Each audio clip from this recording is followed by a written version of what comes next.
Get out of here. This passport is fake. The words sliced through the terminal like a blade. At the check-in counter, a uniformed agent held a navy blue passport high in the air. A small flame licked its corner, turning gold letters into ash. Gasps rippled across the line of passengers. Phones lifted, recording. Security shifted closer, as if danger was standing not in the fire, but in the woman facing it. She stood still, black blazer pale against the stark light, arms folded, chin slightly raised. Not a flinch, not a blink. Her silence made the spectacle louder. The agent leaned forward, her voice sharp enough to carry across the concourse. People like you try fake documents all the time. Not today, not in my airline. Behind her, screens rolled departures in calm blue letters. But the air was anything but calm. The smell of singed paper spread like judgment. A man in uniform airport security placed a heavy hand on the woman's arm. His grip said trespasser. Her posture said not even close. Passengers whispered. A teenager whispered to her mother, "Why would she burn it? Who does that?" Another voice muttered, "This looks wrong. Record it." And still, the woman said nothing. Her eyes followed the flame as it ate the corner of her name, then lifted back to the agent's face. No anger, only certainty. This was not the first time. At 22, she had been told a bank loan was out of her league. At 29, a hotel clerk asked for a second ID after already holding two. At 35, a dealership handed her paperwork and then refused the signature when they saw hers. Always the same tone, always the same doubt. And now, in an airport where she had paid for the most expensive seat on the most powerful route, the fire tried to erase her again. The crowd leaned in. The security guard tightened his grip. The flame hissed, louder than the PA system overhead. And then finally she spoke. 5 words, calm as a verdict. "Check who I am first." The agent scoffed. The guard frowned. But a silence broke in the crowd, the kind of silence that feels like the start of something bigger. Before we continue, where are you watching from? Drop your city or country in the comments below. And if you believe in dignity and justice, hit like and subscribe. These stories spark change. And we're glad you're here. Now, back to her. Because in the next 10 minutes, everything the airline thought it knew about power was about to burn hotter than that passport. 10 minutes before the fire, the airport looked ordinary. The floor polished, the line moving slow, the hum of boarding announcements rolling overhead. No one expected a spectacle, and no one expected her. She came alone. No entourage, no assistant dragging a leather case, no logo bag that screamed wealth. Just slim jeans, a pale blazer, and a calm face that looked more like a grad student than a shareholder. Her carry-on was small enough to fit under a seat. In a sea of loud suitcases and louder tourists, she was the quiet one, and that was intentional. For years, she had learned to walk into rooms unnoticed. It was how she measured the truth of an institution not by their red carpets, but by their reactions when they thought she was ordinary. Today was no different. The flight wasn't just a trip, it was a test. She had booked first class under her own name. No discount, no favor. Her plan was simple. Arrive at the counter, hand over her documents, watch what happened. At first, nothing. The clerk scanned the ticket, glanced at her ID, and waved her toward the premium desk. But then the manager spotted her. Blonde hair pulled tight, uniform crisp, eyes narrowing like she had spotted a threat. "Step aside. We'll need to verify this." The tone wasn't procedural. It was suspicion wrapped in politeness. She had heard it before when a loan officer called her high risk, even with collateral triple the requirement. When a hotel clerk claimed the system was down only after seeing her ID. That pause, that squint, that voice, it always sounded the same. The woman stood still, handing over her passport without flinch. The manager pinched it between her fingers like it carried disease. She didn't even glance at the photo page before muttering, "Looks suspicious." From the corner, a young traveler raised her phone, quiet at first, then whispering to a friend, "This is being filmed." The buzz spread. Passengers shifted, watching. And through it all, the CEO, unknown to everyone around her, remained perfectly composed. No pleading, no defense, just a silence that pressed harder than any shout. She had built empires on that silence. 20 years of acquisitions, negotiations, late nights, all anchored in the same composure. People mistook it for weakness, but it was weight, gravity, the kind that bends a room before anyone realizes it. The airport crew didn't see it yet. To them, she was another problem to remove, another inconvenience to clear out before the boarding line clogged. They thought the power was theirs.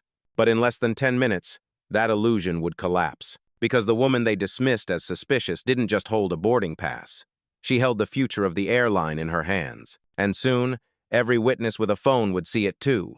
The moment the manager muttered, "Looks suspicious," the air shifted. One word, heavy with implication, pulled every eye in the terminal. She didn't raise her voice. She didn't move, but the staff did.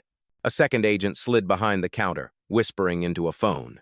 Moments later, 2 security officers in Navy uniforms approached, hands resting on belts, eyes set not on the flaming passport yet, but on her. "Ma'am, you'll need to step aside," one said, tone clipped like it was pre-written. The line behind her groaned. A businessman rolled his eyes. A mother with a stroller sighed audibly. Everyone knew what this looked like, another delay. But a few passengers leaned closer, curious.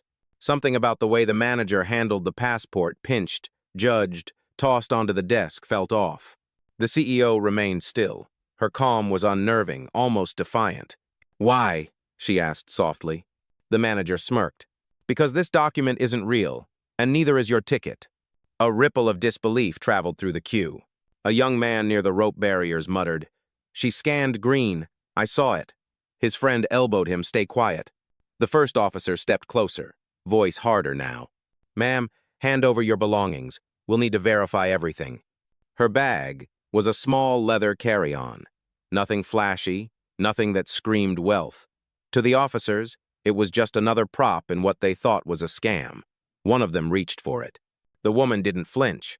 "Careful," she said.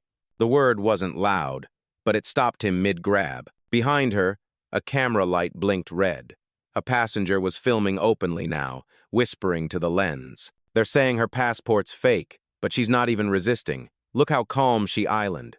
The manager caught the glow of the camera and snapped, "Put that phone down. This isn't a show." But it was, and the show was unraveling faster than she could control it. The second officer leaned toward his radio. "Possible fraud case. Request backup." "Ugh." Her silence was like a weight on the counter. Not shouting, not pleading, just being. It made their escalation look theatrical. The manager doubled down. She held the passport high, waved it toward the line, and sneered. "This is what fraud looks like. Expensive seats, fake papers, thinking you can slip through first class." Phones lifted higher. Gasps turned to murmurs. And just like that, the boarding area was no longer routine, it was a stage. The woman in the blazer exhaled once. Calm, measured. She didn't need to act. She just needed to wait. Because every second they pushed harder, they didn't realize they weren't exposing her. They were exposing themselves. The terminal buzzed with tension, yet she stood perfectly still. One officer's hand hovered near her shoulder, the other's near her bag, but she didn't retreat, didn't lash out. Instead, she tilted her chin upward, eyes steady, as if she had been here before, because she had.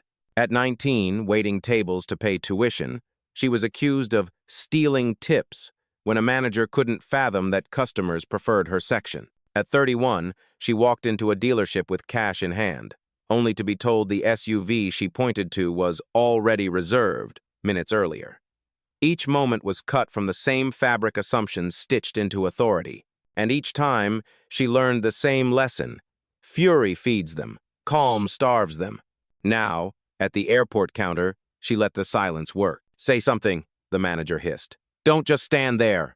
But she didn't. Her lips pressed into a quiet line, her gaze firm. That stillness was unnerving. It made the scene feel less like protocol, more like performance. Passengers noticed. "She hasn't even raised her voice," someone whispered from the back. "She doesn't need to," another replied. The manager grew louder, almost shouting to cover her own unease. "This passport is invalid. Security, remove her from the line." The officer shifted, waiting for resistance that never came. The absence of struggle made his command sound hollow. Finally, she spoke soft, deliberate. "Are you sure you want to do this?" 5 words. That was it. The manager froze, not because of the words themselves, but the way they were delivered. No anger, no fear, just certainty, like a question already answered. The officer cleared his throat. "Ma'am, comply and this will be quick." Her reply was calm. even gentle. Quick for you, not for them. Her eyes swept the crowd, phones raised, lenses catching every gesture, every syllable. The manager followed her gaze and realized this wasn't a quiet dispute anymore. It was evidence. Every second of arrogance, every insult, it was being archived in real time. "Turn those off," she snapped at the passengers. But no one lowered their phones. If anything, more rose. The CEO, still anonymous to them all, folded her hands neatly on the counter. No tremor, no rush. "You'll regret mistaking silence for weakness," she murmured. The words slipped into the terminal like a prophecy. No shouts, no demands, just a quiet wait that made even the security officer hesitate. Because sometimes the loudest sound in a crowded room isn't a scream. It's the refusal to break, and she wasn't breaking. Not today, not ever. The red recording light blinked in the crowd like a warning flare. At first, it was just one young traveler near the stanchions, phone angled discreetly toward the counter. But as the shouting grew, the glow multiplied. Screens lit up across the boarding area, each one capturing a different angle of the same moment. A woman calm as stone, surrounded by authority cracking under its own weight. The manager noticed. "Turn that off," she barked, pointing to the boy in a denim jacket. He didn't flinch. "Why? You're the one burning passports."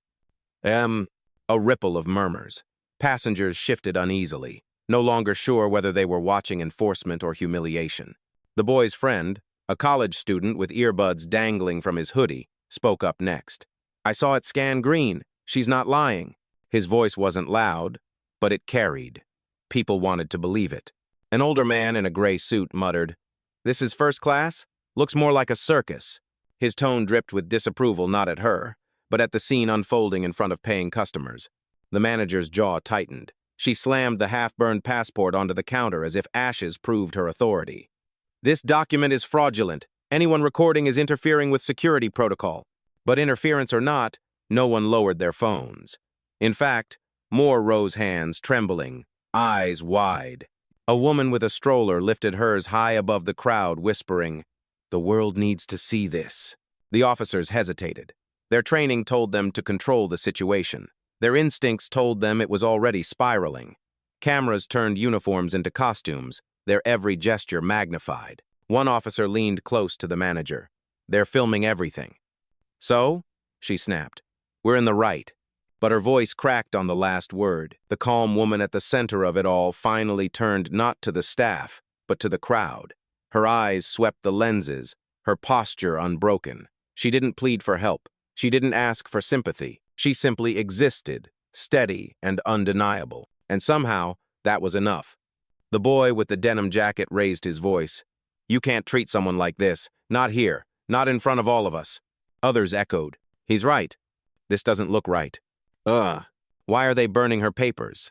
The murmurs swelled into a chorus of doubt, and in that sound was the crack of authority beginning to break. The manager slammed a hand on the counter. "Quiet, this is official business." But the crowd wasn't quiet anymore.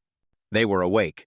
And with every phone lifted higher, the balance of power in the terminal tilted away from the staff, toward the truth waiting to be revealed. The buzz of passengers grew until it sounded louder than the PA system. Phones hovered like a constellation of red lights, capturing every breath. Security shifted uncomfortably, caught between orders and optics. Then he arrived. A tall man in a pressed navy suit, silver badge pinned to his lapel, the shift supervisor. He strode toward the counter with the air of someone certain the room belonged to him. The manager exhaled in relief. "Back up. What's the problem here?" His voice was low but sharp, already tilting against her before she answered. "She tried to board with a fake passport," the manager said quickly. "We're detaining her." The supervisor's gaze swept over the woman standing still in her pale blazer. His eyes narrowed, the corner of his lip curled. "This is first-class check-in," he said, loud enough for the crowd. "Not a charity line." Gasps rippled. A woman near the stroller muttered, "Did he just say that?" Her phone was still rolling. The CEO's arms stayed folded, her eyes unblinking. The supervisor stepped closer, lowering his voice, but not enough to hide the contempt. "You think you can stroll in here dressed like that and claim a premium seat? We don't have time for games." A younger employee behind the desk shifted, visibly uneasy. Her eyes flicked between the blazer, the steady posture, and the phone's recording. She whispered, Her ticket scanned green. But the words barely left her lips before the supervisor cut in. "Security," he barked. "Remove her, now." The officers moved an inch closer, but their hesitation was obvious. The crowd was restless. One passenger shouted, "She hasn't done anything wrong." Another echoed, "We're watching, don't touch her." The boy in the denim jacket raised his phone higher. "Say that again," he challenged. "Say she doesn't belong here." The supervisor's jaw tightened. He turned on the boy. "You keep interfering and you'll be escorted out too."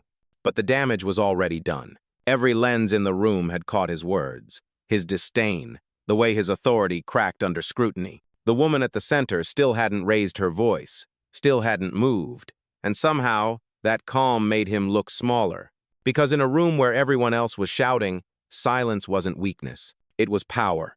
And with every second he doubled down, he didn't realize he was digging the grave of his own authority. The supervisor's face reddened, veins tracing across his temple. The murmurs of passengers pressed against him like a wall. Phones stared back, unblinking. And still, the woman in the pale blazer refused to move. That refusal cut deeper than protest. It told him he wasn't in control, so he snapped. He yanked the navy blue passport from the counter, flicked open a silver lighter, and struck a flame. The crackle was small at first, just paper curling. But then heat licked up the edge of the document, and smoke twisted toward the fluorescent lights above. Gasps erupted. Someone screamed, "He's burning her ID." The crowd surged forward, a chorus of disbelief. Phones tilted higher, capturing the moment the gold-embossed crest turned to blackened ash. The supervisor held it higher, like proof of victory. Fraud confirmed. Now she can't board anywhere. His words echoed across the concourse like a sentence. But the woman didn't flinch. Her eyes followed the flame as if watching the inevitable. Calm, steady, the kind of composure that felt impossible in a room this charged. A young woman in line clutched her chest. "That's illegal," she whispered. "You can't do that." The boy in the denim jacket shouted, "She paid for that seat. You just destroyed government property." The manager at his side nodded eagerly, mistaking the crowd's outrage for authority. "Security, remove her before this gets worse."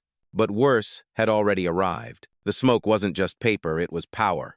Burning. Identity reduced to ash in front of hundreds of eyes. The image was too sharp, too grotesque, to fade. Every lens recorded it. Every witness inhaled it. And in that moment, the airport wasn't a place of order anymore. It was a courtroom, and the fire was Exhibit A. The officer holding her arm hesitated.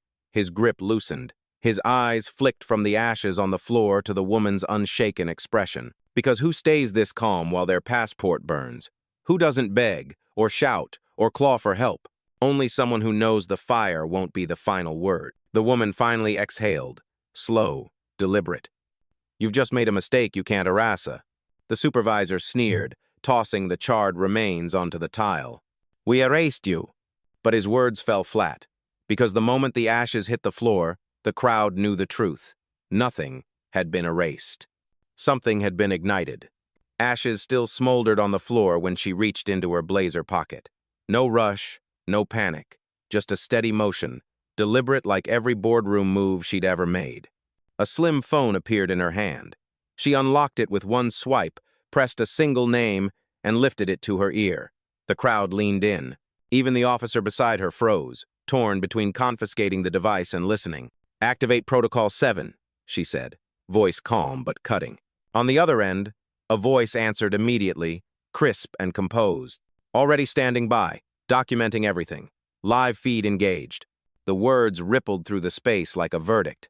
Passengers blinked, realizing this wasn't a woman scrambling to defend herself. This was a woman with infrastructure systems, people, reach. The supervisor scoffed, trying to regain control. "Who exactly do you think you're calling?"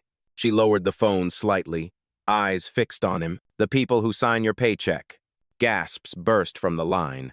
The boy in denim muttered, "Wait, what?" His phone tilted higher, catching every angle. The supervisor laughed, brittle and forced. "You're bluffing. Nobody in your position has that kind of access." She didn't argue. She didn't need to. On the phone, her assistant's voice returned, steady and sharp. "Incident logged. Time-stamped, all language recorded, airline board notified, legal counsel looped in." The officer holding her bag shifted uncomfortably. His grip loosened further. He whispered under his breath, "Board." As in, the board? The manager snapped at him. "Don't listen to her. She's stalling." But even she sounded unsure. The crowd was no longer passive. They whispered, murmured, exchanged glances that said, "This isn't what we thought." A mother holding her toddler whispered to the man beside her, "She's not just anyone." Ugh.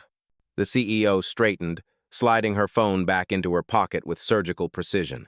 "You burned my passport," she said, tone low but unyielding. "But you also burned your last defense." Her assistant's voice still echoed faintly from the speaker, audible to the front rows of passengers. "Confirmation. All 3 executives on the board have been notified. Reviewing live footage now." The silence that followed wasn't relief. It was reckoning. Because in less than 5 minutes, the room had shifted. She wasn't the one on trial anymore. They were. The moment her words settled, shareholder, board member, the room fractured. The passengers erupted first, voices sharp with outrage and awe. Phones wove a web of evidence, red lights blinking from every corner of the boarding area. "She owns this place," someone shouted. "Post it now, let the world see," another yelled. The young boy in denim turned his camera toward the supervisor's face, capturing the sweat crawling down his temple. "Look at him, he's shaking." And he was. The man who strutted in minutes earlier now stood frozen, lips parted, eyes darting for an escape that didn't exist. His voice failed him, cracking into half-formed syllables. The manager wasn't faring better. Her hands trembled against the counter, knuckles pale. She tried to force a smile, but it collapsed into a twitch. The arrogance she wore like armor now weighed like chains. Security shifted uneasily. The taller officer glanced at his partner, then at the ashes scattered across the tile. His grip on his radio loosened. We weren't briefed," he muttered, almost apologetic. "Briefed?" The boy in denim scoffed. "You just stood there while they burned her passport." The officer swallowed, face flushed. He took a step back, shame prickling across his jaw. Even the passengers who had groaned earlier about delays now leaned forward, eyes wide with vindication. The woman with the stroller held her phone high, her voice steady and fierce. "This isn't a delay, this is justice." The supervisor finally found words, but they stumbled out. She could be lying." The crowd pounced. Her assistant said, "The board is live. You just watched her call them." She didn't blink while you burned her ID, who lies like that?" The manager's face drained of color. She whispered, almost to herself, "The board?" The woman in the blazer didn't need to answer. The silence around her was confirmation enough. She simply folded her hands again, letting the chaos fold in on itself. Behind her, another passenger spoke up, a middle-aged man in a business suit who had been quiet until now. "I've flown this airline for 20 years, he said, voice sharp. "If this is how you treat your own leadership, imagine how you treat the rest of us." A wave of agreement surged through the line. Murmurs turned to open condemnation. The staff no longer looked like protectors of order. They looked like defendants in a trial they couldn't win. The woman remained still at the center, her calm now radiating like gravity. She didn't need to move, didn't need to shout. The room had shifted entirely in her orbit, and one by one, the faces that once glared at her turned pale under the weight of their mistake. For a moment, the terminal held its breath. Ashes on the tile, phones recording, security frozen between orders and uncertainty. Then she stepped forward, one measured pace. Her heels clicked against the polished floor, echoing louder than the supervisor's shout had moments earlier. She didn't raise her voice. She didn't have to. "You want to know who I am?" The question cut through the murmurs. Passengers leaned closer, as if the answer itself could rewrite what they'd just witnessed. She unfolded her hands, resting them on the counter that still smelled of burnt paper. Calm, deliberate.